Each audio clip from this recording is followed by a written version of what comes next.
The Santiago Bernabéu stadium, usually a fortress of thunderous roars and unyielding energy, fell eerily silent that night. The lights illuminated the pitch, yet the home crowd's voice seemed to vanish into the shadows, as if the very soul of Real Madrid was holding its breath. This was more than a defeat, it was a statement, a seismic shift that echoed far beyond the 90 minutes of play. Welcome to El Clásico 2010. The night the Bernabéu fell silent, and the empire cracked. On November 29, 2010, two footballing giants collided, Pep Guardiola's Barcelona, riding a wave of innovation, precision, and dominance, versus José Mourinho's Real Madrid, a team brimming with star power and unfulfilled ambition. What unfolded on that pitch would not only redefine the rivalry but also leave an indelible mark on football history. In this video, we will dissect every layer of that fateful clash, exploring the charged backdrop of El Clásico, the tactical chess match between Guardiola and Mourinho, the showdown of legends Messi and Ronaldo, and the aftermath that reshaped both clubs' destinies. This is the story of a night when the empire trembled, and a new era quietly began. El Clásico is more than a football match, it is the heartbeat of Spain's deepest rivalries, a collision of history, culture, and politics that stretches far beyond the pitch.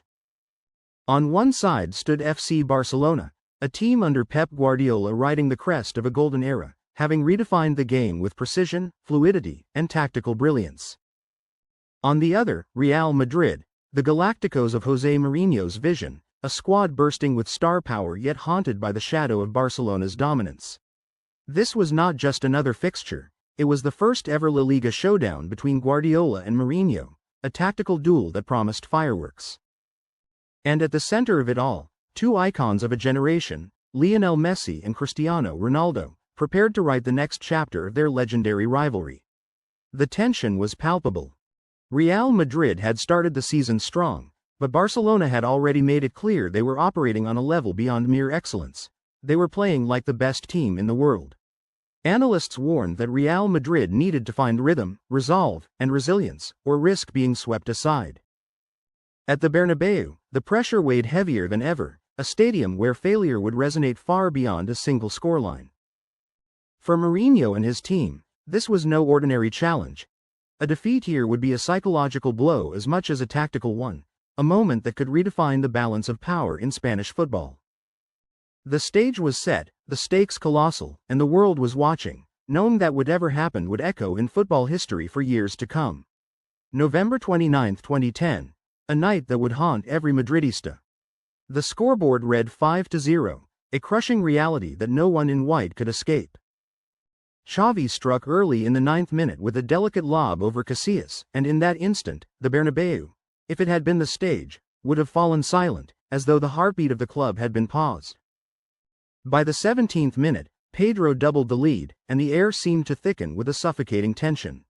Each pass, each movement of Barcelona was surgical, fluid, and untouchable.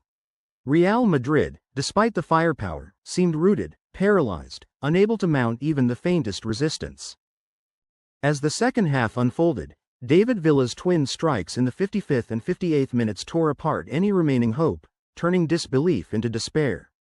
The dreams of a comeback, the pride of a team that had entered the season with ambition, were evaporating with every tick of the clock.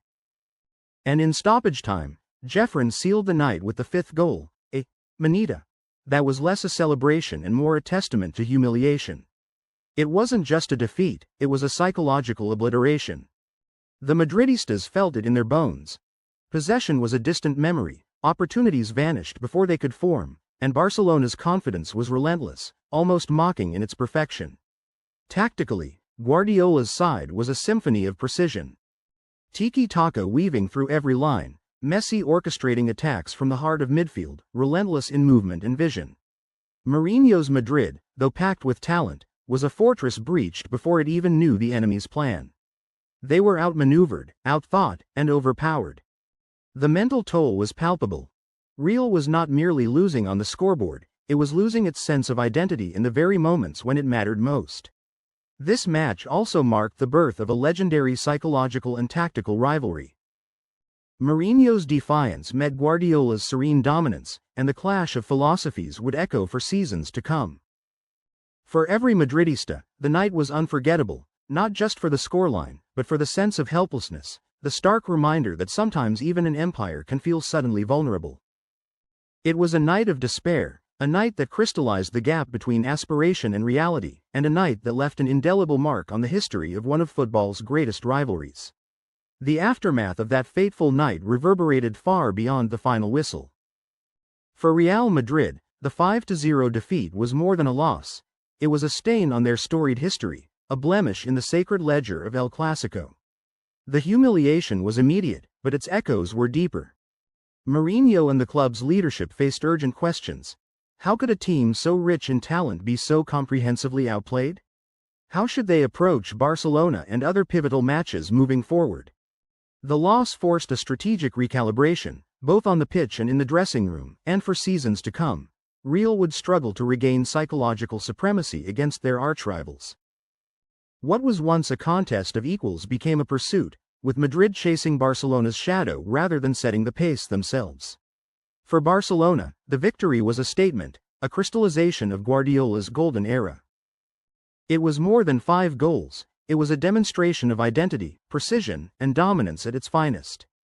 The win reinforced their psychological hold over the rivalry, rendering their opponents silent, disoriented, and reactive. This was the beginning of a new cycle in El Clásico history, one where Barcelona dictated the narrative and Real Madrid were forced into pursuit. A dynamic that would define the coming years. The duel also intensified the personal and philosophical rivalries that would shape modern football. Guardiola versus Mourinho. The match marked the opening salvo in a tense, cerebral war between two of the game's most brilliant minds. Messi versus Ronaldo, too, gained fresh context. Although Ronaldo failed to score, the contrast between his struggles and Messi's orchestration highlighted the emerging duality of a footballing generation. This clash did not merely settle scores on the pitch. It crystallized the archetype of the modern footballing rivalry, combining club identity, individual brilliance, and tactical philosophy into a single narrative. Globally, the match is remembered as one of the most significant El Clásico encounters of the 21st century.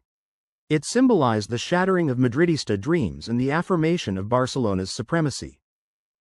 Beyond the scoreline, it demonstrated how a single match can serve as a pivot in the broader arc of football history, a moment where empires, no matter how enduring, can feel suddenly fragile.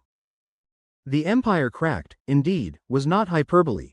It was a reflection of the seismic shift that would influence tactics, psychology, and the collective memory of one of the sport's greatest rivalries.